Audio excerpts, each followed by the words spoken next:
Hello students, मैं हूं Gaurav Goyal.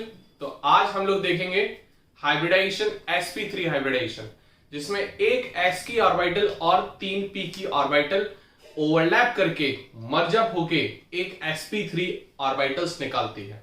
Clear? हम उसको देखेंगे किस तरीके से हमें चीजें देखनी है। देखो, हमने sp और sp2 के एग्जांपल्स हमने काफी देख लिए और काफी ज्यादा अच्छे से समझ लिया था उसको।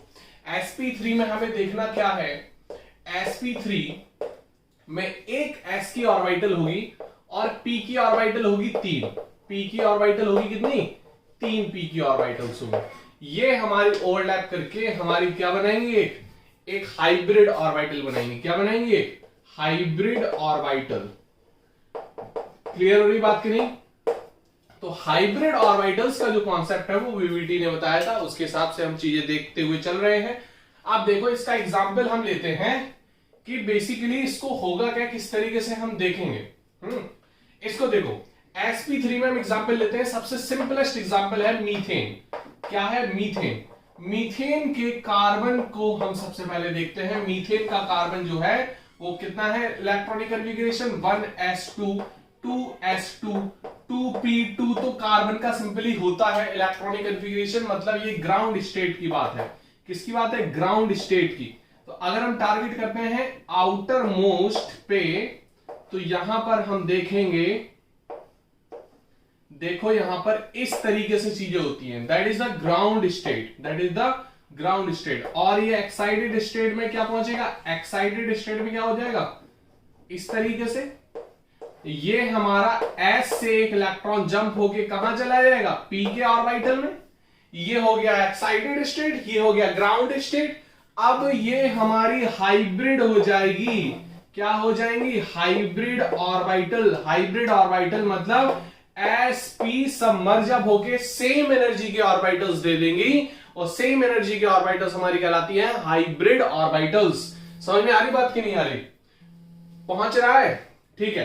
तो अब देखो, ये ग्राउंड स्टेट में ये था, ये इस तरीके से किसमें हो गया? ये हाइब्रिड ऑर्बिटल। क्या हो गई? ये हाइब्रिड ऑर्बिटल मतलब सेम एनर्जी की ऑर्बिटल्स। क्लियर?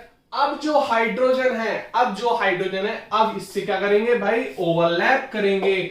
ओवरलैप करेंगे, ओवरलैप हो रहे हैं ये इस तरीके से। समझ में आ रही बात की नहीं आ रही? इसको फिगर आउट करके देखें, इसको फिगर आउट करके देखें। इसकी ऑर्बिटल का ओवरलैपिंग देखते हैं, इनकी ऑर्बिटल्स का ओवरलैपिंग देखते हैं। देखो यहां पर क्लियर होगा। अब ये जो C है, C है ना, C की 4 ऑर्बिटल्स बन गई। 4 ऑर्बिटल्स बेसिकली C की हमारी बन गई। ये हमारी किस तरीके से हो जाएंगी? इस तरीके से हो जाएंगी। ये हमारी sp3 ऑर्बिटल्स होंगी, चारों sp3 हो जाएंगी। अब देखो, ये हमारी इस तरीके से हो गई। ठीक है, अब ये हो गई, ये हमारी हो गई। ठीक है, नेक्स्ट हम केवल ये वाली हटा दे रहे हैं, हम केवल ये बड़े बड़े लोब्स ले रहे हैं। ये हमारी हो गई इस तरीके से, 4 ऑर्बिटल्स हमारी हो गई। 4 ऑर्बिटल्स sp3 हो गई। अब जो हाइड्रोजन ओवरलैप करेगा इससे, sp3 से, ये इस तरीके से करेगा। किस तरीके से करेगा? इस तरीके से ओवरलैप करेगा। समझ में आ रही बात की नहीं? क्योंकि यहां पर जगह नहीं है, हम सही से समझा नहीं पा रहे, तो इस चीज को समझो। 2D में 3D मॉडल समझाना थोड़ा टफ होता है। तो ये जो लोब्स है कार्बन की, ये है sp3 लोब्स, है ना। ये sp3 मतलब ये हमारी जो लोब्स बनी है, ये हमारी जो ऑर्बिटल्स बनी है, ऑर्बिटल्स की लोब, ये सारी की सारी sp3 हैं। sp3 अब हाइड्रोजन, इससे हाइड्रोजन की s ऑर्बिटल होते हैं, तो s ऑर्बिटल इसकी क्या कर रही है? ओवरलैप कर रही है। तो इस तरीके से हमारा बॉन्ड बन जाएगा, ये H, ये H, ये H और ये H। मतलब इसमें जो एंगल डिफरेंस होगा, ये एंगल होगा, ये हमारा एंगल क्या होगा? एंगल क्या होगा यहां पर? 109.28 मिनट, 109.28 मिनट बोल सकते हो। ये मतलब सबसे मैक्सिमम एंगल है, जो कि रिपल्शन दूर, मतलब रिपल्शन क्या है? Less repulsion. अब ये जो रिपल्शन थ्योरी है, ये वेस्पर ने बताई थी। किसने बताई थी? वेस्पर थ्योरी ने। वेस्पर थ्योरी क्या है? वैलेंशियल इलेक्ट्रॉन पेयर रिपल्सन थ्योरी। ये जो आएगी वो वीवीटी के बाद, इसको समझाने के लिए डिटेल में, बेसिकली जो हाइब्रिडाइजेशन समझाने के लिए आई थी वो थी वीवीटी। अब जो रिपल्शन इन दोनों के बीच में बॉन्ड पेयर रिपल्शन, फिर लोन पेयर आ जाता है तो लोन पेयर रिपल्शन, फिर लोन पेयर और बॉन्ड पेयर के बीच में रिपल्शन, क्योंकि है बेसिकली क्या है कि इलेक्ट्रॉन ही तो है ये, बॉन्ड बेसिकली क्या है इलेक्ट्रॉन, लोन पेयर क्या है इलेक्ट्रॉन, तो इलेक्ट्रॉन्स के बीच में जो रिपल्शन क्रिएट होता है, that repulsion theory is explained, that is called VSEPR theory, valence shell electron pair repulsion theory. ये बताती है कि कम से कम मॉलिक्यूल्स रिपल्शन कम से कम चाहता है, मतलब इस तरीके से अपने आप को एक्सपेंड करता है, इस तरीके से अपने आप को मैनेज करता है पूरे सराउंडिंग में, इस तरीके से फैलता है कि रिपल्शन कम से कम हो और स्टेबिलिटी मॉलिक्यूल की ज्यादा से ज्यादा हो। इस तरीके से वो समझाने के लिए वैलेंशियर इलेक्ट्रॉन पेयर रिपल्शन थ्योरी हम लाएंगे, अभी समझाएंगे। तो ये हमारा बनता है टेट्राहेड्रन। क्या बन गया ये टेट्राहेड्रन? क्लियर हो रही बात कि नहीं? ये बन गया हमारा टेट्राहेड्रन। इस तरीके से समझ में आ गई बात? ये हमारा बन गया टेट्राहेड्रन स्ट्रक्चर। क्लियर? एंगल पता चल गया, हाइब्रिडाइजेशन पता चल गई, लोब्स कितनी है? 4 हाइब्रिड लोब्स हैं, 4 हाइब्रिड ऑर्बिटल्स हैं, और ये हमारी टेट्राहेड्रन स्ट्रक्चर बन गया, ये हमारा एंगल हो गया। क्लियर हुई बात कि नहीं? इसको नोट कर सकते हो। और भी एंगल देखते हैं। तो बेसिकली अगर यहां पर अगर मोटा मोटा देखा जाए तो sp sp2 sp3 sp sp2 और sp3, अगर यहां पर अगर हम बात करें, अगर हम यहां पर बात करें तो sp में जो है वो हमारा 180 डिग्री एंगल है, इसमें 120 है, इसमें कितना है 109.28 मिनट। क्लियर? जब केवल बॉन्ड पेयर की बात है, केवल बॉन्डिंग इलेक्ट्रॉन से, मतलब बॉन्ड बने हुए हैं केवल उसकी, लोन पेयर यहां पर नहीं आया, यहां पर लोन पेयर की बात ही नहीं है। अब ये जो स्ट्रक्चर बनेगा ये हमारा क्या बनेगा? लीनियर। ये बनेगा ट्राइगोनल प्लेनर बनता है। ये हमारा क्या बनेगा? टेट्राहेड्रल। क्या बन गया ये? टेट्राहेड्रल। समझ में आ रही बात कि नहीं? अब यहां पर हम बोल सकते हैं कि हाइब्रिड जो है, हाइब्रिड ऑर्बिटल हमारी 2 है, यहाँ 3 है, यहाँ 4 है, ये हाइब्रिड ऑर्बिटल्स हो गई। तो इस तरीके से चीजें हम समझ सकते हैं। ये हमारी बेसिकली सिंपल चीजें हो गई। क्लियर हो रही बात की नहीं? तो इसको नोट कर सकते हो। फिर लोन पेयर जब आता है, फिर वेस्पर थ्योरी हमारी आती है, वेस्पर चीजें बताती हैं, क्योंकि यहां पर हम सिंपल बॉन्डिंग की बात कर रहे हैं, किस तरीके से लोब्स हमारी ओवरलैप करती हैं, किस तरीके से बॉन्ड हमारा बन रहा है, ओवरलैपिंग की बेसिकली बात हो रही है। अब ओवरलैपिंग के बाद जो रिपल्शन क्रिएट होता है, उस रिपल्शन को वेस्पर ने बताया है। इसको नोट कर सकते हो। फिर हम आगे और एग्जाम्पल देखते हैं। यहां पर हम एक और एग्जाम्पल ले सकते हैं। हम यहां पर केवल बात करेंगे किस चीज की? हम केवल बात कर रहे हैं बीवीटी के हिसाब से, उन्होंने केवल ओवरलैपिंग के बारे में बात की थी, तो हम केवल और केवल बीवीटी ओवरलैपिंग के बारे में बात कर रहे हैं। यहां पर कोई स्ट्रक्चर के बारे में कोई बात नहीं है। तो यहां पर हम दूसरा एग्जांपल अगर लेते हैं sp3 हाइब्रिडाइजेशन में, हम लेते हैं ईथेन का। किसका? ईथेन का। तो ईथेन में जरा देखना, ईथेन में क्या है कि अगर हमारा कार्बन है, ठीक है, तो कार्बन है हमारा, कार्बन जो है यहां पर कितना है? 1s2 2s2 2p2, 1s2 2s2 2p2 की बात कर रहे हैं। अगर ये एक्साइटेड होता है, ये ग्राउंड स्टेट की बात है, एक्साइटेड होता है तो 1s2 2s1 हो जाता है और 2p3। ये मैं कई बार आपको बता चुका हूं, ये एक्साइटेड स्टेट की बात है, ये ग्राउंड स्टेट की बात है। इतनी बात समझ में आ रही, बात की नहीं आ रही? अब ये जो बात है, ये 2p2, ये जो 2p2 है, ये 2p3 हो गया, हमारा इलेक्ट्रॉन s से p में चला गया। ये हमने कई बार बात की। अब जो है तो हमारी जो ऑर्बिटल्स है, जो हाइब्रिड ऑर्बिटल्स है, वो हमारी किस तरीके से हो गई? sp3 हो जाएगी। क्या हो जाएगी? sp3। समझ में आ रही बात की नहीं? क्या हो जाएगी? sp3। क्लियर? अब जब हम sp3 की बात करेंगे तो कुछ इस तरीके से लोब्स बन जाएंगी, इस तरीके से लोब्स बन जाएंगी। ये sp3 की लोब्स हो गई, ये sp3 की लोब्स हो गई। अब ये कार्बन हमारा एक और रहेगा, एक और कार्बन हमारा रहेगा। अगर हमने बात कर ली एक और कार्बन की, तो एक और कार्बन हमारा रहेगा, ठीक है, एक और कार्बन हमारा रहेगा इस तरीके से। क्लियर? अब यहां पर अगर हमारा कार्बन हुआ तो ये ओवरलैप करेगी इस तरीके से, इसकी एक ओवरलैपिंग होगी, ये भी हमारा sp3 बनाएगा, है ना। हम कार्बन की बात कर रहे हैं, ये CH3 और CH3 होता है, ठीक है। तो ये कार्बन हमारे इस कार्बन से ओवरलैप कर रहा। अब जो 3 हाइड्रोजन है वो हमारा ओवरलैप करेंगे, वो हमारे ओवरलैप करेंगे। समझ में आ रही बात की नहीं? वो हमारी ये ओवरलैपिंग कर देंगे। ये हमारे इस तरीके से हो गया, ये हमारी ओवरलैप कर रहा है, ये ओवरलैप कर रहा है और ये ओवरलैप कर रहा है। ये हमारा बेसिकली क्या हो गया, CH3 और ये CH3, और ये जो कार्बन है, ये कार्बन बेसिकली हमारा क्या है, sp3 हाइब्रिडाइज की लोब्स। ये लोब्स कौन सी हैं, sp3 हाइब्रिडाइज। हमने केवल एक ही कार्बन का बताया, दोनों कार्बन यहां पर सेम है, तो दोनों कार्बन जो ये बना, ये sp3 हाइब्रिडाइज बन गई है। एक s की 3 p की जब हाइब्रिडाइज होगी तो चारों क्या हो जाएंगी, sp3।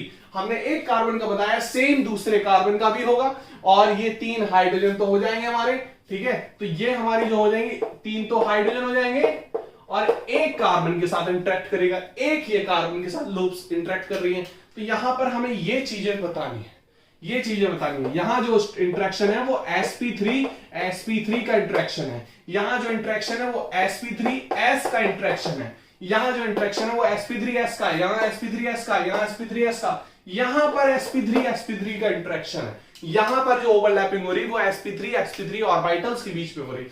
हमें ये समझाने की कोशिश कर रहे हैं यहां पर जो ओवरलैपिंग है वो टाइप्स ऑफ ओवरलैपिंग कितने टाइप्स की है। क्लियर हो रही बात की नहीं? तो ये हमें बेसिकली फिगर आउट करना था, ये हमने देख लिया। तो हाइब्रिडाइजेशन निकाल सकते हैं कि कार्बन का जो हाइब्रिडाइजेशन है सेंट्रल एटम का वो sp3 है। समझ में आ रही बात की नहीं? क्लियर हो रहा? अब हम अगर दूसरा कॉन्सेप्ट देखें, अब हम दूसरे कॉन्सेप्ट की बात करें, मतलब d ऑर्बिटल का कंट्रीब्यूशन हो रहा।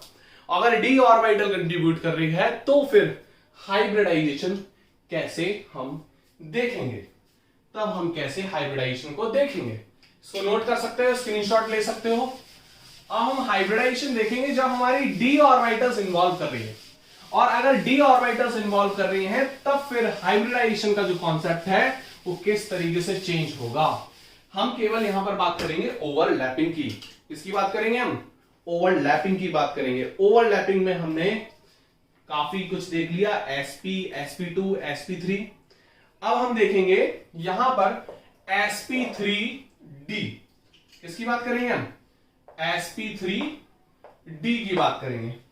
sp3d में हम देखते हैं, मतलब यहां पर जो ऑर्बिटल है वो d भी कंट्रीब्यूट कर लिया, d ने भी कंट्रीब्यूट कर लिया। हम बात करेंगे, एग्जांपल ले सकते हैं यहां पर हम देख ले रहे हैं, एग्जांपल ले लेते हैं। देखो, एक तो s की हो गई, 3 p की हो गई, px, py और pz।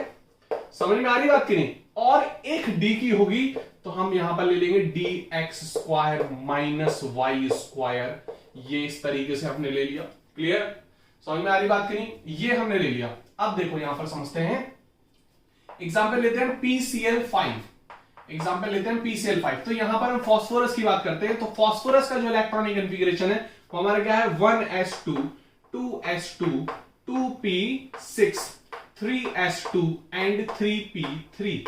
मतलब यहां पर जो इलेक्ट्रॉन्स है वो आउटर मोस्ट में, वो कितने इलेक्ट्रॉन्स हैं, 5 इलेक्ट्रॉन्स हैं। कितने?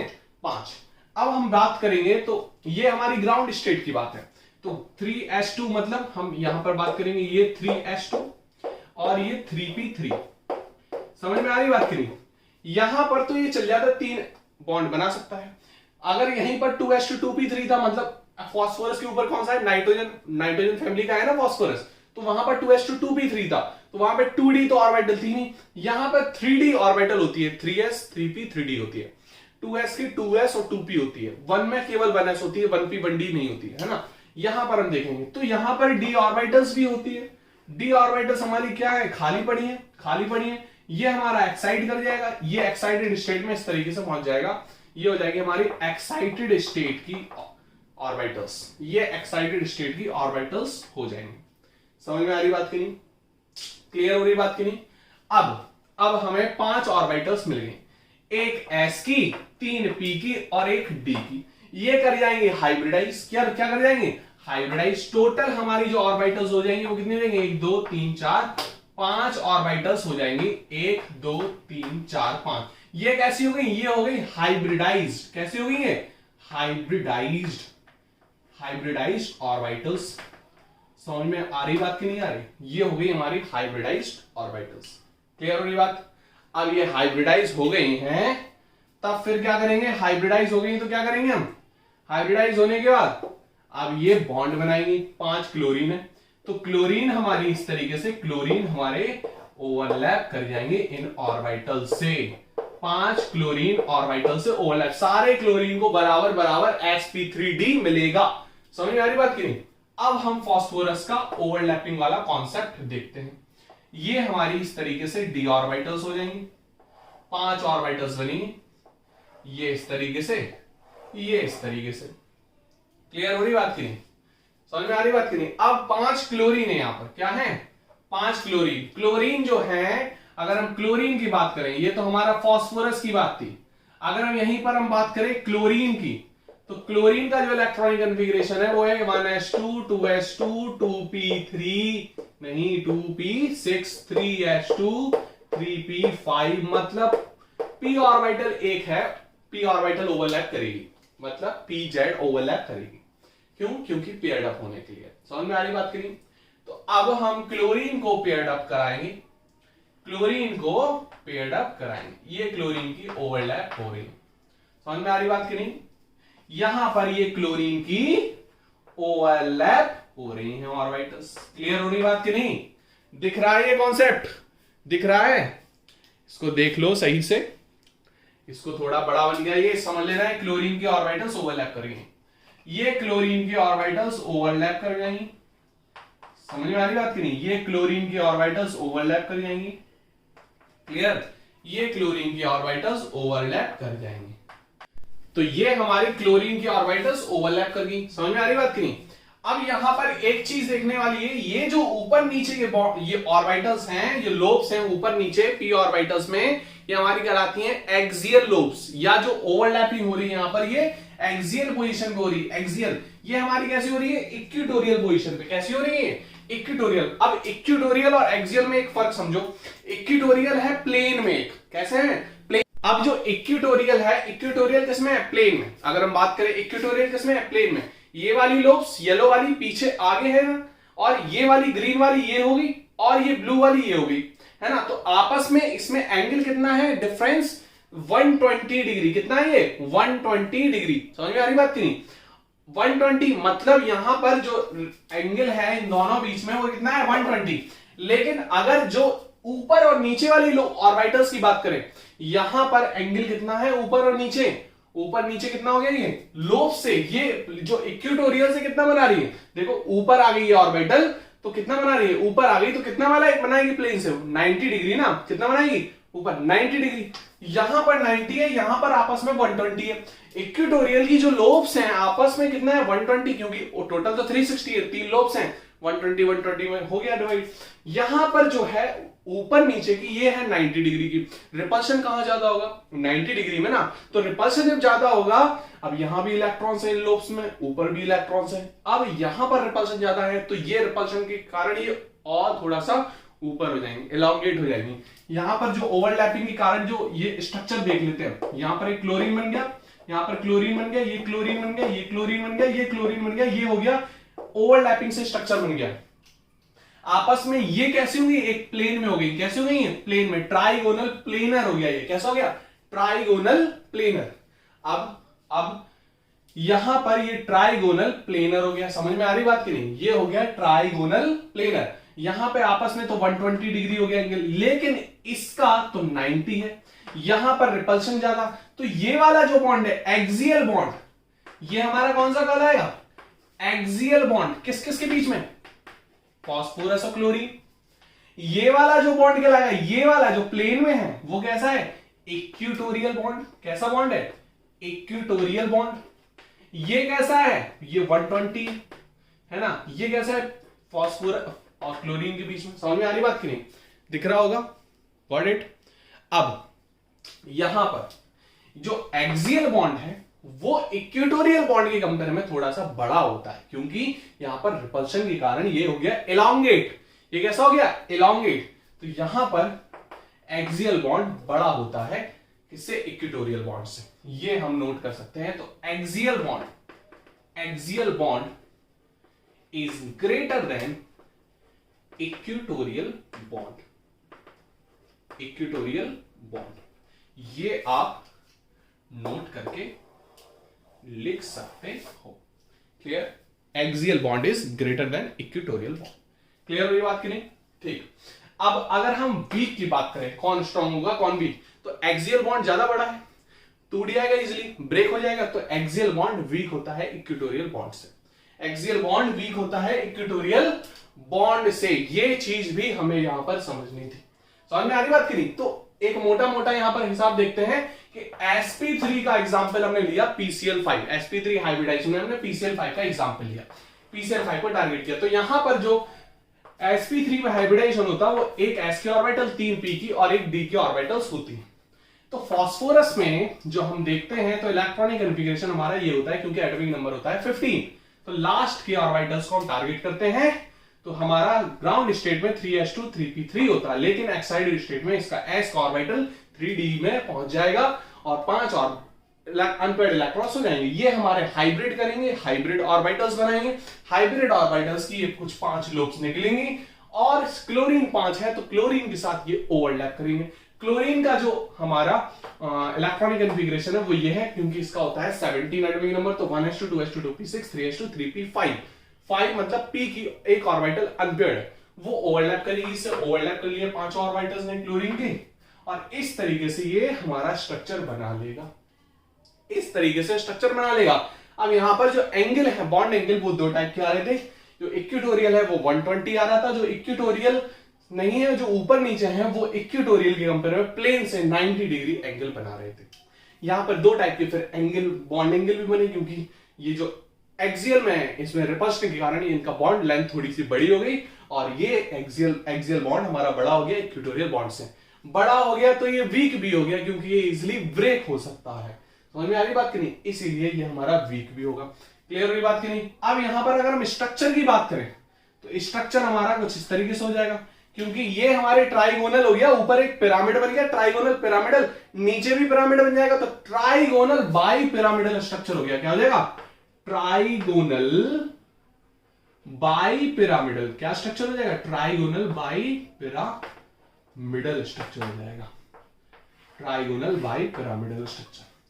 क्लियर हो रही बात की नहीं? तो ट्राइगोनल बाई पिरामिडल, एक पिरामिड ऐसे बन जाएगा नीचे, तो ट्राइगोनल बाई पिरामिडल। इस गलती नहीं करनी है आपको, केवल यहां से ये कॉर्नर, यहां से ये कॉर्नर, यहां से ये कॉर्नर, नीचे से यहां से ये कॉर्नर, यहां से ये कॉर्नर, यहां से ये कॉर्नर, बस, और कुछ गलती नहीं करनी है यहां पर। यहां बहुत ध्यान से चीजें संभालनी है। समझ में आ रही बात की नहीं? इसको नोट कर सकते हो आराम से। पहले चीजें केवल आपको नोट करनी है और बनाना है, समझना है चीजें किस तरीके से हम कर रहे हैं। क्लियर? बेसिकली यहां मेन चीज हमें समझना इज मोस्ट इंपॉर्टेंट। देन करना कर तो फिर लोगे, अगर समझ में आ गया तो खुद से कर भी लोगे आप लोग। समझ में आ रही बात की नहीं आ रही? समझ में आ गई होगी। अब हम देखते हैं नेक्स्ट एग्जांपल। अब नेक्स्ट एग्जांपल हम एक डी की ऑर्बिटल और बढ़ा देंगे। अभी हमने क्या देखा? sp3d। क्या देखा हमने? sp3d। मतलब हम ऑर्बिटल का जो ओवरलैपिंग है वो कॉन्सेप्ट हमें समझ में आ रहा है, कैसे हमें ओवरलैपिंग सीखनी है। बेसिकली बीबीटी ने बस यही बताया कि ओवरलैपिंग कैसे हमें देखनी है, ओवरलैपिंग किस किस प्रकार से होती है। जैसे हमने लुईस के डॉट स्ट्रक्चर बनाए थे, ऐसे ही ओवरलैपिंग स्ट्रक्चर हमें देखने हैं एक बार। नेक्स्ट हम अगर एग्जांपल देखें तो sp3d2 की बात करें, तो sp3d2 में तो एक s की ऑर्बिटल और 3 p की ऑर्बिटल है ना, और 2 d की ऑर्बिटल। समझ में आ रही बात की नहीं? दोनों हमारी प्लेनर हमारी हो जाएगी। समझ में आ रही बात की नहीं? दोनों प्लेन में हो जाएगी। क्लियर? अब इसका एग्जांपल जैसे ले ले SF6 सल्फर हेक्साफ्लोराइड। सल्फर का जो इलेक्ट्रॉनिक कॉन्फ़िगरेशन है वो कितना है? 1s2 2s2 2p6 3s2 3p4। ये हमारा क्या हो जाएगा? 1s2 2s2 2p6 3s2 3p4। ये हमारा इस तरीके से हो गया। अब अगर हम यहां पर बात करें, तो क्या हो जाएगा? ये हमारा पैक्ड है, और ये हमारी इस तरीके से 1 2 3 4 इस तरीके से चीजें हमारी रहेंगी। समझ में आ रही बात की नहीं आ रही? इस तरीके से ये है हमारी ग्राउंड स्टेट की चीज। क्या है, ग्राउंड स्टेट। अब आपको पता है कि 3 में हमारी डी भी होती है, ये हमारी 0 है। अब यहां पर ये ग्राउंड स्टेट की चीजें पहले तो एक्साइटेड स्टेट में जाएगा, यहां पर डी 0 है। अगर हम एक्साइटेड स्टेट में ले जाए तो डी ये हमारी ये पी की ऑर्बिटल्स और डी की ऑर्बिटल्स हमारी कुछ होंगी, समझ में आ रही बात की नहीं, ये हमारी डी की ऑर्बिटल्स। अब एस की ऑर्बिटल्स हमारी डी में जाएंगी, यहां आ गया ये, और एक पी की ऑर्बिटल्स भी इसमें, एक पी का इलेक्ट्रॉन भी इसमें जाएगा, मतलब यहां पर 6 अनपेयर्ड इलेक्ट्रॉन हो गए। ये एस का जंप करेगा, पी का जंप करेगा, सभी में अनपेयर्ड इलेक्ट्रॉन्स हो गए। यहां पर किसमें हो गए, अनपेयर्ड इलेक्ट्रॉन्स। क्लियर हो रही बात की नहीं, किसमें हो गए, अनपेयर्ड इलेक्ट्रॉन्स हो गए सभी में। क्लियर, समझ में आ रही बात की नहीं। अब ये अनपेयर्ड इलेक्ट्रॉन्स हो गए तो 6 फ्लोरीन है, फ्लोरीन के साथ ये क्या हो जाएगी, कोप अप हो जाएगी। फ्लोरीन के साथ क्या हो जाएगी, कोप अप हो जाएगी। समझ में आ रही बात की नहीं, ये फ्लोरीन के साथ क्या हो जाएगी, कोप अप हो जाएगी। अब जो हाइब्रिड ऑर्बिटल है, अभी कोप अप तो नहीं होगी ना, अभी कोप अप नहीं होगी। अब यहां पर ये 6 अनपेयर्ड इलेक्ट्रॉन्स हो गए, यहां पर अब अनपेयर्ड इलेक्ट्रॉन्स हो गए, अब ये हो जाएंगी हाइब्रिडाइज्ड। कैसे हो जाएंगी, हाइब्रिडाइज्ड ऑर्बिटल्स हो जाएंगी। 6 इलेक्ट्रॉन्स हो गए हमारे, कितने, 1 2 3 4 5 6, ये हो गई हाइब्रिड ऑर्बिटल। क्या हो गई ये, हाइब्रिड ऑर्बिटल। हाइब्रिड ऑर्बिटल होगी कब, सबसे पहले ग्राउंड स्टेट से एक्साइटेड स्टेट में पहुंचेगी। एक्साइटेड स्टेट में जब पहुंच गई तो ये हमारी हो जाएंगी हाइब्रिड, सेम एनर्जी के ऑर्बिटल्स ओवरलैप कर जाएंगी, मिक्सअप कर जाएंगी, एक एस की, 3 पी की और 2 डी की। तो क्या हो गया ये क्या हो गया, sp3d2। क्या हो गया, sp3d2। समझ में आ रही बात की नहीं, गॉट इट। अब sp3d2 की यहां पर लोब्स बना लेते हैं हम सल्फर की। तो हमारी लोब्स sp3d2 की यहां पर इस तरीके से हो जाएंगी, ये इस तरीके से हमारी ओवरलैप कर जाएंगे। समझ में आ रही बात नहीं, ये अब ये sp3d2 की होगी। फ्लोरीन की जो इलेक्ट्रॉनिक कॉन्फ़िगरेशन है वो भी हमारा 1s2 2s2 2p5 होता है, मतलब 5 जो p की ऑर्बिटल है वो हमारी अनपेयर्ड है, वो हमारी अनपेयर्ड है। ये हमारी फ्लोरीन हो गई, और फ्लोरीन की जो p ऑर्बिटल है वो ओवरलैप करेगी ऐसे। फ्लोरीन की ऑर्बिटल है वो हमारी ओवरलैप करेगी ऐसे, ये फ्लोरीन हो गया, ठीक है, ये हमारे फ्लोरीन हो गया। ये हमारी फ्लोरीन है तो ये ओवरलैप करेगी, ये फ्लोरीन हो गया, ये फ्लोरीन हो गया, ये ओवरलैप करेगी। समझ में आ रही बात की नहीं, ये फ्लोरीन हो गया, ये ओवरलैप करेगी, क्लियर, ये ओवरलैप कर जाएंगी। ये फ्लोरीन है, इसकी पीछे वाली लोब्स, अब ये फ्लोरीन और ये ओवरलैप कर जाएंगी, ये हमारी पी के ऑर्बिटल्स ओवरलैप करेंगे। समझ में आ रही बात की नहीं। अब यहां पर एक चीज देखनी है, ये जो 4 है, ये जो 4 है ये एक ही प्लेन में है, ये एक ही प्लेन में है। यहां पर जो एंगल बनेगा इनके बीच में, जो अगर हम स्ट्रक्चर देखें तो कुछ स्ट्रक्चर कुछ इस तरीके से आ जाएगा, इस तरीके से स्ट्रक्चर आ जाएगा ना। स्ट्रक्चर में देख लो और क्लियर दिखेगा आपको, है ना। ये हमारा फ्लोरीन इस तरीके से ओवरलैप करके, यहां का जो एंगल है, अगर हम ये बात करें, ये हमारी एक प्लेन में बात हो गई, किसमें हो गई, एक प्लेन में। तो यहां पर जो एंगल बनेगा वो तो 90 बनेगा, और यहां भी बनेगा वो भी 90 बनेगा। समझ में आ रही बात की नहीं, यहां बनेगा वो भी 90, मतलब ये सिमेट्रिकल बन गया। क्या बन गया, सिमेट्रिकल। क्लियर हो रही बात की नहीं, क्या बन गया, सिमेट्रिकल बन गया, सिमेट्रिकल स्ट्रक्चर। अब यहां पर जो एंगल बन रहा वो 90 बन रहा, तो कहीं से भी देख लो वो सब कुछ सिमेट्री। यहां पर जो स्ट्रक्चर का नाम है, इसका नाम है ऑक्टाहेड्रल। क्या नाम है इसका, ऑक्टाहेड्रल। समझ में आ रही बात की नहीं, कैसा है ऑक्टाहेड्रल, इसको शॉर्ट में OH भी बोलते हैं। क्या बोलते हैं, OH। तो ये 6 ऑर्बिटल्स की ओवरलैपिंग से बनता है ऑक्टाहेड्रल स्ट्रक्चर। क्लियर। और बॉन्ड एंगल इसका कितना होता है, बॉन्ड के बीच का एंगल कितना होता है, 90 डिग्री, पूरा सिमेट्रिकल होता है, सिमेट्री होती है इसमें, ठीक है। तो इसको हमें देखना है, इसको समझना है, इसको नोट कर सकते हो। तो ये हमारी हाइब्रिडाइजेशन है। तो आज हमने sp3 sp3d और sp3d2 के कुछ एग्जांपल्स देखे हैं। क्लियर। तो इस तरीके से चीजें हमें समझनी है, किस तरीके से पहले बनाना है, किस तरीके से अप्रोच करना है, ये हमें समझना है ना। बहुत डिटेल में हम धीरे धीरे जा रहे हैं। स्ट्रक्चर बेसिकली यहां पर रिपल्शन थ्योरी आती है, वो रिपल्शन थ्योरी बताई जाएगी अभी, पहले इसको नोट कर सकते हो, फिर हम देखेंगे आगे।